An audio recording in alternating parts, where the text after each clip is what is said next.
Israel ও যুক্তরাষ্ট্রের যৌথ হামলায় ইরানের সর্বোচ্চ ধর্মীয় নেতা আয়াতুল্লাহ আলী খামেনি নিহত হয়েছেন। বিষয়টি নিশ্চিত করেছে ইরানের রাষ্ট্রীয় গণমাধ্যম। এ হামলায় খামেনি সহ তার মেয়ে, জামাই ও নাতি নিহত হয়েছেন। খামেনির মৃত্যুতে ইরান জুড়ে 40 দিনের রাষ্ট্রীয় শোক ঘোষণা করা হয়েছে। এদিকে দেশটির দক্ষিণাঞ্চলের একটি স্কুলে ইসরায়েল ও মার্কিন যৌথ হামলায় নিহত হয়েছে 108 জন। এছাড়া 24টি প্রদেশে নিহত হয়েছেন 201 জন। ইরানের সর্বোচ্চ ধর্মীয় নেতা আয়াতুল্লাহ আলী খামেনির মৃত্যুর খবর পাঠ করতে গিয়ে এভাবেই কান্নায় ভেঙে পড়েন ইরানের রাষ্ট্রীয় টেলিভিশনের সংবাদ উপস্থাপক। রবিবার দেশটির রাষ্ট্রীয় টেলিভিশনের খবরে জানানো হয়, ইসরায়েল ও যুক্তরাষ্ট্রের যৌথ হামলায় আয়াতুল্লাহ আলী খামেনি সহ তার মেয়ে, জামাই ও নাতনিও নিহত হয়েছেন। খামেনির মৃত্যুতে ইরান জুড়ে 40 দিনের শোক ঘোষণা করা হয়েছে।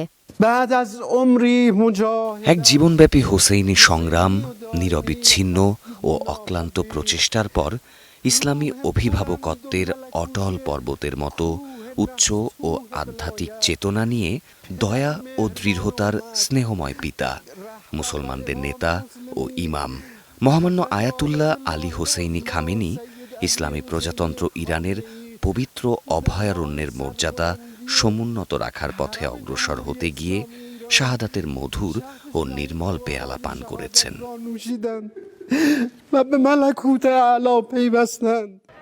এদিকে খামেনির মৃত্যুর খবরে বিক্ষোভে উত্তাল হয়ে উঠেছে ইরান। ইরানের বিপ্লবী গার্ডের সাথে যোগসূত্র থাকা ফার্স নিউজ এজেন্সি জানিয়েছে, খামেনির একজন পুত্রবধূও ইসরায়েল ও মার্কিন যৌথ হামলায় প্রাণ হারিয়েছেন। এদিকে বিবিসির মিডিয়া পার্টনার সিবিএস নিউজ গোয়েন্দা ও সামরিক সূত্রের বরাত দিয়ে জানিয়েছে, এ হামলায় ইরানের 40 জন কর্মকর্তাও নিহত হয়েছেন। এছাড়া ইরানের বিপ্লবী গার্ড কমান্ডার ও প্রতিরক্ষা মন্ত্রীও হামলায় মারা গেছেন বলে দাবি করা হয়।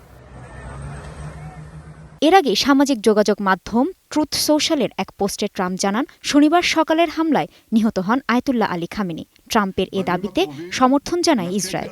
শনিবার রাতে টেলিভিশনে দেয়া ভাষণে প্রধানমন্ত্রী বেনিয়ামিন নেতানিয়াহু বলেন, তেহরানে খামেনির বাসভবনে ইসরায়েলি হামলার সময় তিনি নিহত হয়েছেন।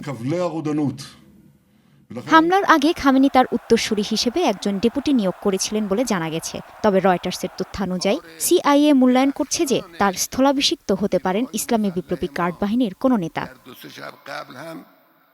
ইরানের শাসন ব্যবস্থাকে উৎখাত করতে ও ইরানের পরমাণু কর্মসূচিকে ধ্বংস করার লক্ষ্যে শনিবার ইরানে একযোগে হামলা চালায় ইসরায়েল ও যুক্তরাষ্ট্র। ইরানের রাষ্ট্রীয় গণমাধ্যম জানিয়েছে, দেশটির দক্ষিণাঞ্চলে একটি স্কুলে হামলায় শতাধিক শিক্ষার্থী নিহত হয়েছে। এছাড়া ইরান জুড়ে শত শত মানুষ নিহত হবার খবর পাওয়া গেছে।